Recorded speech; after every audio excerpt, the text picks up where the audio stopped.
ஒரு பாட்டு கச்சேரி இல்ல, எந்த எதுவும் இல்லாம 5 மணி நேரம் ஒரு இடத்தில் அமர்ந்திருக்கிறீர்கள் என்றால் நீங்கள் எந்த அளவுக்கு ஒரு உறுதியாக இருக்கிறீர்கள், எழுச்சியாக இருக்கிறீர்கள், உற்சாகமா இருக்கிறீர்கள் என்பது இதுக்கு ஒரு எடுத்துக்காட்டு. இப்பெல்லாம் சாதாரண ஒரு 100 பேரை தக்க வைக்கணும்னா அதுக்கு ஒரு ஆடல் பாடல், ஒரு பாட்டு கச்சேரி, ஏதாவது ஒன்று ஓணும். ஆனா எதுவுமே இல்லாம 5 மணி நேரம் உட்காரனா உங்களுடைய மன உறுதி, இதுவே எங்களுக்கு மிகப்பெரிய ஒரு நம்பிக்கையும் தைரியத்தையும் கொடுத்திருக்கிறது. கொஞ்சம் நஞ்சம் இருந்த இப்படி இருக்குமோ அப்படி ஆயிடுமோ, அத்தனையும் இந்த ஒரு கூட்டத்தில் எங்களுக்கு எல்லாமே தெரிய வேண்டும். ஆகவே உங்களை ரொம்ப நேரம் சோதிக்க விரும்பல, ஒரே ஒரு விஷயம் மட்டும் சொல்லிடுறேன்.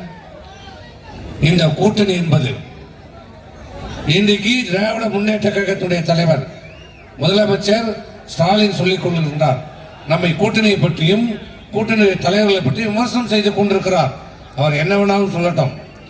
ஆனால் இந்த கூட்டணி என்பது இயற்கையான கூட்டணி மட்டுமில்ல, 2 தொண்டர்களுக்கும் ஏற்பட்ட மன ஒற்றுமை. ஏன்னா நான் சொன்ன 2011 ஒரு காலகட்டத்தில் கூட்டணி ஏற்பட்டு விட்டது. அறிவிக்க வேண்டிய காலகட்டத்தில் சிறு கருத்து வேறுபாடு ஏற்பட்டது. தன்னிச்சையாக அன்றைக்கு அம்மா அவர்கள் வேட்பாளர் பட்டியல் அறிவிச்சுட்டாங்க.